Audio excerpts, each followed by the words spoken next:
2021 is a very special moment in history for children in Scotland. It's the year that makes children's human rights the law. An important part of this is making sure we can have our say and be taken seriously. For 25 years, members of the Children's Parliament have been sharing their views on what kind of Scotland they want to grow up in. Now, for the first time, we've been involved in a citizens' assembly in Scotland about one of the most important issues to us, tackling climate change. Well, so I've played elements of this video before in the past, just for anybody that thinks that I'm in danger of uploading a bucksy video or a repetitive video.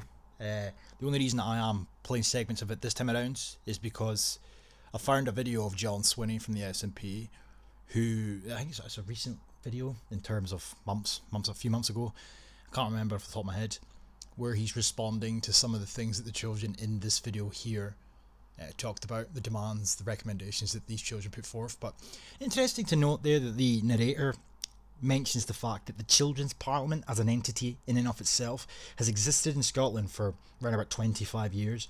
Admittedly, the first time I ever came across this video a while back, that was the first time I'd ever heard that, and I actually had forgotten until I heard that again there. But the first thing that sprang to my mind, especially when the narrator then went on to say that they have the right to be taken seriously, etc. That's obviously UNCRC doctrine. Isn't it strange that for all this time, this 25 years of its existence, and children have had these discussions and whatnot, that's been fine and dandy, but only ever since the UNCRC was brought to light, brought forward, and only when the UNCRC was on the verge of being implemented into Scots law, and it will be in time, it's just a matter of when, not if anymore, as the Scottish Parliament themselves voted, all of them, every party voted for it to be implemented, but due to complications with the Supreme Court in the UK, they had to pull it back essentially, and a few things need to be sort of updated in order to be in accordance with the law, so to speak. Then it will be implemented at a later date. But isn't it very, very strange timing, if you will, that ever since that became a talking point, ever since that was brought to people's attention in Scotland, especially the children's attention in Scotland, now all of a sudden, out of the blue, children have a right to be taken seriously, listened to when it comes to policy and decision making, and all of a sudden the government just so happen to give a shit about what these children have to say, provided of course that they are regurgitating the progressive talking points that they will inevitably conjure up, conclude, come to the realizations that they will come to, courtesy of the academia that's presented before them. I've said this before, it's political grooming, which essentially the John Swinney response to these children, it just screams grooming to me, in all honesty. But anyway. In October 2020, 100 children were invited to join the Children's Parliament to investigate how to tackle the climate emergency as part of Scotland's Climate Assembly. We all took part in workshops, shared our views in digital surveys, and created artwork showing our visions for Scotland's future. 12 of us became a team of investigators. We've been working... Investigators, a bunch of children investigating the climate crisis, quote unquote. Okay. Together remotely to learn more about the climate emergency. The climate emergency. It infuriates me because of how easily... I mean, they must be kicking themselves that they never thought of this a lot sooner. Because they could have indoctrinated my generation. They could have indoctrinated the generations that came before me. But they never thought of it. My God, they've got it easy at this point, do they not? They have full control, full access. There's no accountability. And above all else, they seem to get away with it. No questions asked. Just implementing all their progressive bullshit, all their political agendas into the educational setting. And nobody bats an eyelid. It's bad enough that they're promoting a one-sided version of man-made climate change, quote unquote. They don't showcase the other side. No, because we're past the point of debate, you see, because it's been declared an emergency. Yeah, okay. Right? So we're past the point of debate, therefore that justifies just completely disregarding the other side of the argument. But to then go a step further and promote this to children through the lens that this is not only climate change, the climate's changing and whatnot, and unless we do things to try and thwart this, the climate will continue to change. Oh no, we've surpassed that at this point. We've decided to introduce climate change education to children alongside climate alarmism, over-dramatised, malevolent, disingenuous, fabricated bullshit more often than not, promoting the concept to children, investigators if you will, little children, that there's a climate emergency. Based on what? Based on fucking what? Well, the United Nations, the same organisation, the same group of people, the same entities behind the scenes that have been making the same sort of predictions regarding the climate, global warming, etc., global cooling, all these predictions relating to disasters and sea level rises, you name it, they've done it. Climate Gate at the beginning of the turn of the century. What else have we got? All the predictions that were made throughout the decades going back to what, at least in the 1960s, 1970s, all wrong. Al Gore's daft documentary, how much of that came through. But now all of a sudden we have to take them seriously. They're going to get it like this time around because what? Because the climate emergency's been declared. Do you think these children will be taught about any of the things that I've just mentioned there? Do you think the children will be taught that the climate's always changing, always has changed, and will always continue to change? It fluctuates between warm and cold. Hence your medieval warm period type settings and your ice ages. No, can't talk about that. No, it's all about carbon. The boogeyman that is carbon. And the investigators, they'll come to these conclusions all by themselves. I'm sure they will. Help of Children's Parliament team and climate emergency experts. Oh, did you hear that right there? Yeah. Climate emergency experts, of course, because these children wouldn't be able to come up with these ideas and these suggestions themselves. These children wouldn't know where to look, first and foremost because they're children, but so we need the experts there just to guide them in the right direction. Yeah, the activists essentially, but they always seem to masquerade themselves as experts these days. That's how they get away with it. In the post to explore solutions for us here in Scotland. We then met up on weekly. We learned a lot and came up with lots of great ideas. We also became really good friends and laughed. And look at the ages. Look at the ages of these children. I mean, these children should be doing two things when it comes to schooling. In an ideal world, obviously. It's very questionable if anybody should really want to send their child to school at this point. But, fundamentally, back when I was their age, back when you were their age, presumably, two things that you would come to expect regarding schooling at that age. First and foremost, you learn things. You're educated. Your ABCs, your 1, 2, 3s, etc. And then, come the end of the school day, homework and whatnot provided, you've done it and all that, you enjoy yourself. You enjoy childhood.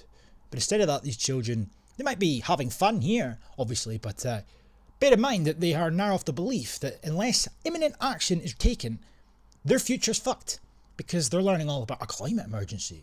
And when they're not learning about a climate emergency, they're learning about all the other things that exist in the world of the oppressed, social justice, the world of social justice and whatnot. That's not a normal childhood. That is politicization. From as young as possible, may I add. A lot. After 5 months of working together and hearing from the wider group of 100 children, we are ready to share what we think needs to happen. Eat less meat, of course. In Scotland to tackle the climate emergency. We put all the ideas to votes, so these are our most popular calls to action. First, we need to change how we eat and where we get our food from. We all need to have a better education about environmentally friendly diets and how to reduce food waste. We need to see much more food made and sold locally in Scotland. This means helping environmentally friendly Scottish businesses, farmers and butchers. We need to see more plant-based, animal-free options in places where children and adults learn and work. We need to make fresh organic fruit and vegetables more affordable and prices of processed imported food more expensive. We need all foods to have labels telling us where it was made and what impact it has on the environment. Finally, we need to make lovely community gardens for everyone and teach children and adults to grow their own food. We don't always have a choice when it comes to how we travel, but we have lots of ideas for the changes needed to happen. We also need to make electric cars cheaper and actually make most of them here in Scotland.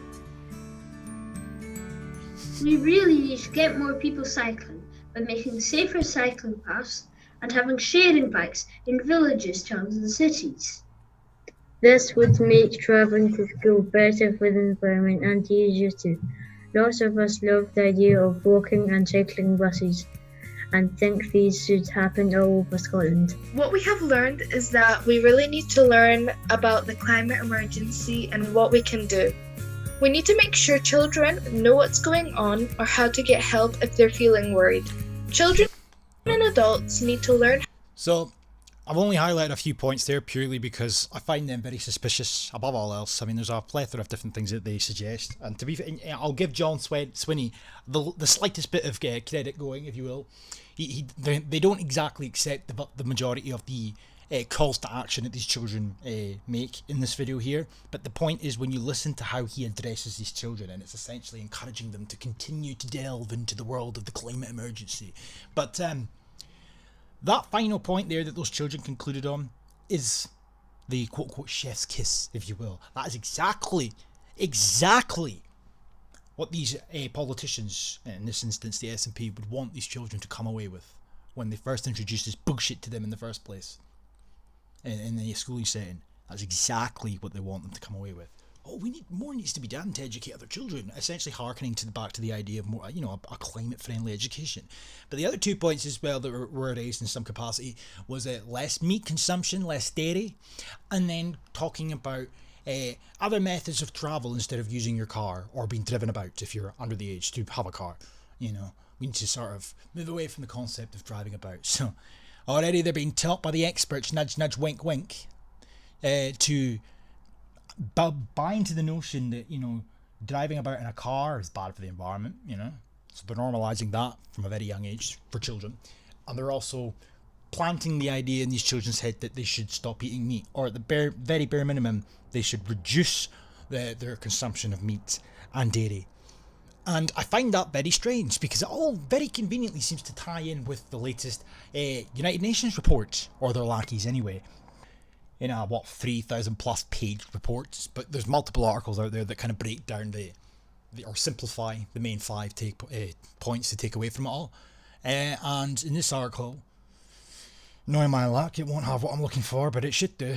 If you come down to lifestyles, yes, here we go. We need to eradicate status consumption. Lifestyles, especially in rich countries, will need to change. It's always the rich countries. It's just our nation, it's our way of life that needs to change drastically. Everybody else's way of life, hit or miss. But people will have to travel more on public transport and in electric cars. It's just not starting to sound exactly like the recommendations the children made months prior to this being released. It's very strange that they all seem to come to the same conclusions. It's almost as if they're all singing from the same hymn sheets. Anyway, it also says cycle as much as possible, and then it goes on to say that plant-based diets and low in meat and dairy will need to become more commonplace to curb emissions. Oh, of course, yes, the big bad steaks and your milkshakes, that's bad for the planet, of course. So it is. But zooming about from cop to cop in your CO2 emitting fucking jets, that's fine. Nicola Sturgeon in the SNP, for example, using taxpayer money to fund their lucrative chauffeur-driven trips across the fucking city every single day and have done for the longest time. That's fine. But God forbid you want steak. Anyway, will need to become more commonplace to curb emission from agriculture, and homes will need to be better insulated and run on green energy. Curbing status consumption, where people try to garner social prestige with luxury purchases such as far-flung holidays and expensive cars, will cut emissions and reduce social inequality. The scientists have said, oh fucking hell, the scientists are now talking about inequality. Fucking, of course they are. But this article doesn't go into the same level of depth that there was another one that it might even be the BBC article actually, but it suggested, it's quoted from the report itself, that the people behind the report essentially have said that, you know, the government should step in to do more to kind of, you know, get people on the right track. So you know what's coming. Micromanagement is going to be the least of our concerns in the coming years if this bullshit isn't curtailed, and it's not going to be, of course, because it's just a consensus all across the globe that this is a climate emergency and it's fucking not. Nonetheless, so the point to that obviously was though that these are identical recommendations to what the children came up with themselves, and they are identical to what the SNP and whatnot talk about on a regular basis in the Parliament anyway. You know, we need to change our behaviour, sustainable lifestyles, we need to get out of our cars, and we need to have our 20-minute neighbourhoods, etc. So anyway, is that we really need to learn about the climate emergency and what we can do. We need to make sure children know what's going on or how to get help if they're feeling worried. Children and adults need to learn how to grow food, compost, recycle properly, mend things, and plant trees. This also means spending less time sitting down at school and work so we can do these things. You know, on the one hand, they go on about how it's better for children's education if they spend more time outdoors, learning outdoors, part of the learning for sustainability curriculum. But then in the next breath, it seems like they're not doing very much work at all when they end up outdoors. That combined with the fact that I've heard on numerous occasions now that we need to move away from the idea of exams. We also need to start thinking about other ways that people can get into various degrees without looking specifically at their grades. It's almost as if they are preparing for a future where kids have no fucking education at all. I could be speculating there, but you get the point of what was in this video. So let's get to my main man, Baldy Swinney. Hello everyone. The First Minister has asked me to record this message for you today, and I was delighted to accept this opportunity. My name is John Swinney, and I'm the Deputy First Minister of Scotland. I work with other ministers to ensure that our response to climate change is being dealt with right across the whole of government. It was a privilege to meet with some of you last year and to hear about your ideas for how we can tackle climate change in Scotland. At COP26 in Glasgow, people from all around the world came together to talk about the climate emergency and what we need to do to stop it. You know, I still can't really get my head around the idea that they genuinely want you to believe that we have the ability to alter the climate in any shape or form. You know? But there's him already presenting this bullshit. He's propagandizing children, you know, by patting himself on the back in the process. Oh, we all came to COP. Why don't you tell the children how they got to COP? Why don't you tell the children what happened between the COP prior to that COP and that COP itself? Oh yeah, they'll make the argument COVID, but okay, let's look back further in time. What happened between each year that would pass before each COP meeting would occur? Were deals put in place during those years? Were urgent meetings had on Zoom and MSN and whatnot? No, we'll just wait till COP. Can't be that serious. Does John Swinney look concerned while he's talking about the climate emergency? Or is he really that confident that the policies will work? You know, it's strange because there's not even the ascension of many of these people when they talk about this bullshit that even if everything works perfectly in terms of the policies that they plan to enact in the future and whatnot, the climate might just still do its own thing anyway, and then we're all fucked. They don't even seem to be concerned about that possibility. Oh, no, it's fine. Just this constant, cool, calm and collected persona from each and every single person, despite the fact they are telling you that there's a climate emergency, that we need to take imminent action. And we need to step in imminently, or we're all doomed. Very casual approach. But anyway, I'm digressing. It's strange when you observe the behaviour. But let's listen to some more of this bald prick. I was really proud of the role that Scotland played in hosting COP26 and to be able to show the work that Scotland is already doing. Well, like failing every single one of your climate change targets. As you know, Scotland has already made a lot of progress in tackling climate change. But like other countries, we need to do and we must do a lot more. There's always more to do, irrespective of what we're talking about, Johnny boy. That's why the Scottish Government set up an independent climate assembly. We wanted to ask people their views on the changes that Scotland needs to make. And of course, they want you to believe, so I keep interjecting, but it's just some of this shit annoys me. The idea of a climate assembly, you're expected to believe that, they just got 100 random people from across Scotland, and that's supposed to be representative and reflective of Scotland at large, society at large. But I didn't really hear anybody attending this climate assembly that was, shall we say, the other way inclined in terms of how they view the so-called climate emergency. I didn't hear anybody there that was a climate quote-unquote skeptic. No, it just seemed to me that it was a bunch of people, whether or not they were fully on board or they were completely on board. By the end, they were all fully on board. And they all came away with the same sort of radical-esque policies that you would expect to see in a United Nations report. It's funny how that seems to work. It doesn't matter where, whether it's children, whether it's the SNP themselves, or whether it's supposedly 100 random people from across Scotland. They always seem to end up sort of suggesting the same sort of fucking policies.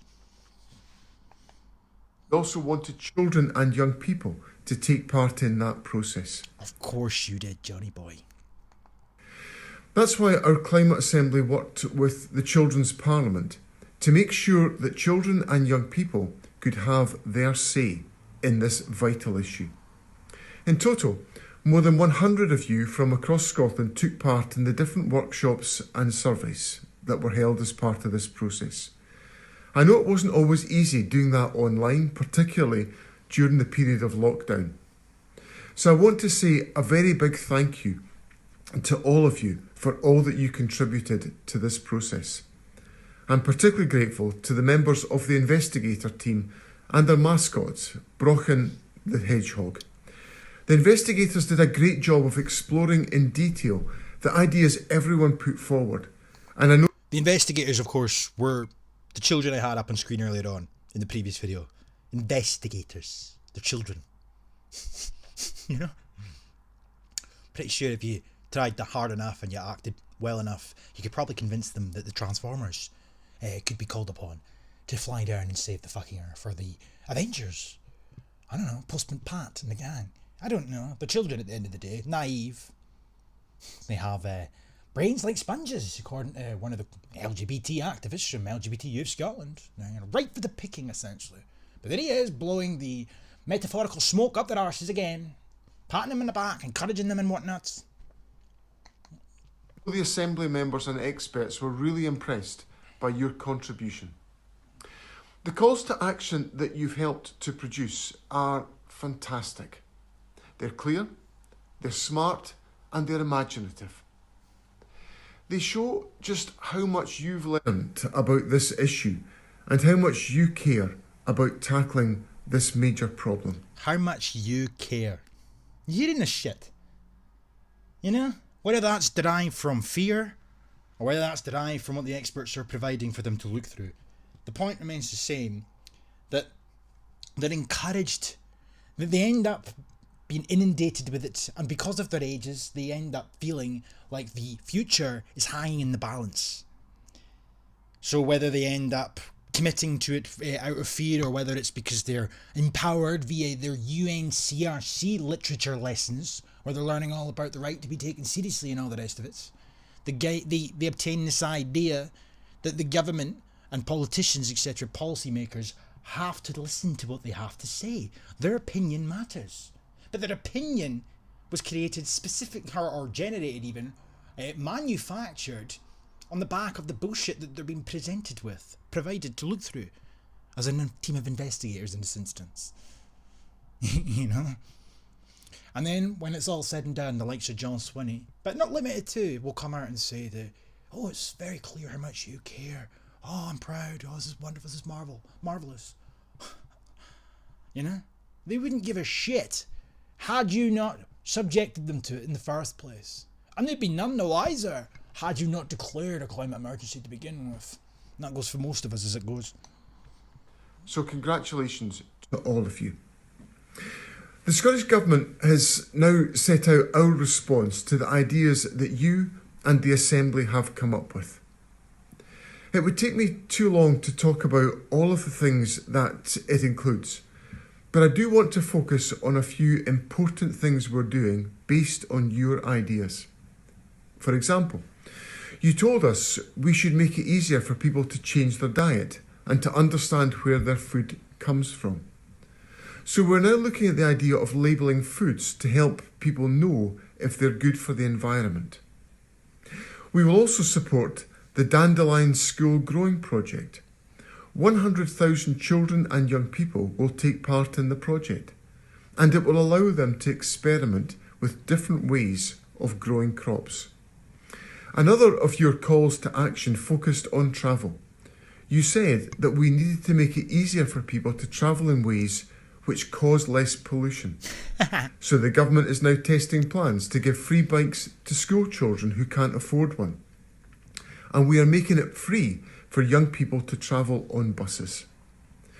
You've also pointed out that we all need to make changes to our lifestyles. That's... You mean to tell me that a bunch of children just organically thought of the idea that we need to all change our lifestyles? I might be inclined to believe that if it wasn't for the one simple fact that this isn't the first time I've heard that. In fact, it's probably the 87th time I've heard that statement alone. For in some shape or form, from various members of the committees, the politicians, news outlets and whatnot. And for fuck's sake, I just read it in the United Nations report. Or was that the children recommending that to the United Nations experts as well, was it? Or is it more safe to assume it's kind of the other way around? It all comes from the top down. Yeah. You mean to tell me that the S&P read these recommendations from the kids and they went, fucking hell, I never thought of that. Wow, the kids are really onto something. This team of investigators, they've really nailed it down there. We need to change our lifestyles. We've known that this is in the pipeline, and we have done for some time. So again, it's a false sense of empowerment. And I'm not denigrating the children, you know. They believe that they are making a difference. But the reality of the matter is, this is just nothing short of a perfect excuse to indoctrinate them. They're being introduced to politicised issues within society, some worse than others. Some non-existent when we're talking about misogyny, etc. But you know, the rest. In this instance, the climate emergency, quote unquote. It's been politicised completely. There's no debate anymore and whatnot, as I said earlier. But it's a perfect excuse to introduce these children to all these different issues and talking points, political points. It's fucking insanity. It's heinous. Exactly right. That's why the government supports your idea for more sharing libraries. Sharing libraries will help us all cut down on the amount of things that we use and the amount that we waste. So we want to see 4 times as many as there are now, which would mean 100 sharing libraries across Scotland. You also said that we need to help children and young people learn about the climate emergency. We agree with you. Yeah, of course you do. Because you're always looking for extra excuses to implement even more bullshit into the curriculum. So the kids get presented with all there is to know about the climate emergency from, you know, a skewed version of events. You know, all the experts sat by their side. They end up conjuring up all these recommendations, and one of which is that more needs to be done to ensure that all the other little kiddies of their age group, and the ones that will come after them, are all just as clued up as they are. They'll probably be presented with something to the tune of, currently most children aren't aware. There's a serious lack of climate change talking points in our curriculum at present. You know, it'll be worded in a manner that isn't too obvious, so then the children will be able to pick the subtleties up, and then they will be able to raise their hand and go, "Oh, Mr. Expert, I've got an idea." You know, from reading through this, that, and this and that, I'm starting to wonder that maybe we should be implementing, or we should be considering implementing, more climate change resources into the education. Bingo! Let's recommend that to Nicola Sturgeon. It's not like that's what they wanted you to say in the first place. So we will make sure that pupils can spend more time learning about it in school. Oh, of course you fucking will, you bald ignoramus. The final call you made is that we should take children and young people seriously. And I think that's this bit here. So this kind of he's responding to that last point in the video I played prior to this. I mean, what the fuck? We're talking about children here. It's just bizarre. Why in the fuck was a child's opinion on something that they really have no concept of or understanding of, purely because of their age? You know what I mean? Are we going to get to a point in life now where we're going to start asking our child or our children's opinions on what should be done regarding the potential need to change our tyre or an MOT? Why don't we have a child sitting in the mechanic shop? So when Bob the mechanic's under the hood, we can ask the 4-year-old or the 5-year-old what their opinion is on the matter.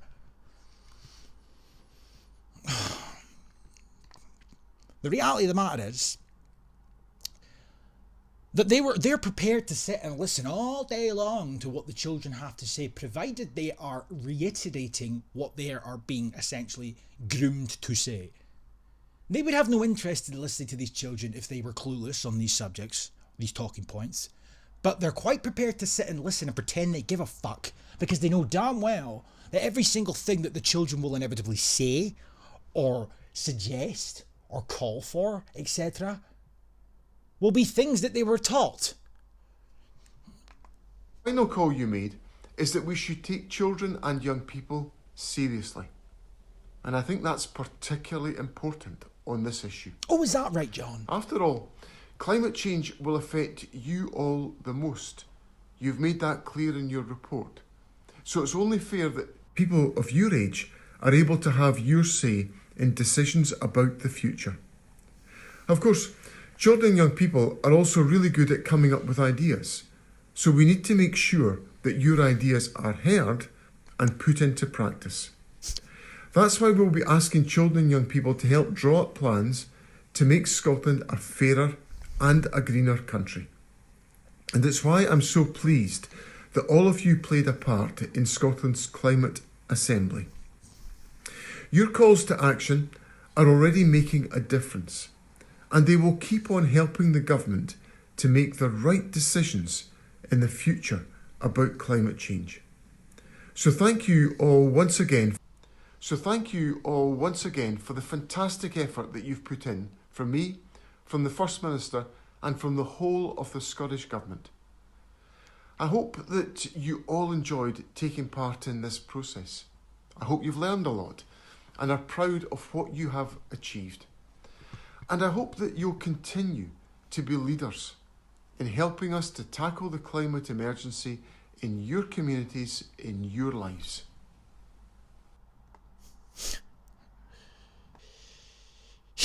Yeah. There's a few other things that I might end up making a video on at some point. I was going to include something else in the back of this, but just looking at the time, I've already gone half an hour, so I'll just leave it as it is. But, you know, it's just food for thought, essentially. You know I'm not barking mad when I say what I say in regards to how this appears at the very least. I mean, you might be of the persuasion that climate change, man-made climate change even, is really an imminent threat and whatnot, but nah. I'm sorry, I don't buy that narrative myself. But even so, it's not really about that. This is the larger picture, and that is the fact that it's just a never-ending, conveyor belt of politicised children and more justifications, excuses to continue to do so. Patting the children in the back and encouraging them to do more. It's the equivalent of when you hear them quite often encouraging the children to keep up the good fight in regards to the activism. Oh, you keep protesting. You're there to ensure that we don't slip up. You're holding our feet to the fire. I mean, fuck off. You really think that the likes of Sturgeon means that when they say it? Do you think they give a shit what a bunch of children have to say? No, they don't. But the reality is that inevitably, the more and more of this BS that's introduced to children at younger and younger ages, the more and more people are going to grow up in the future. Climate activists are, at the very bare minimum, susceptible to the agenda that's on the horizon. I don't know. Anyway, peace.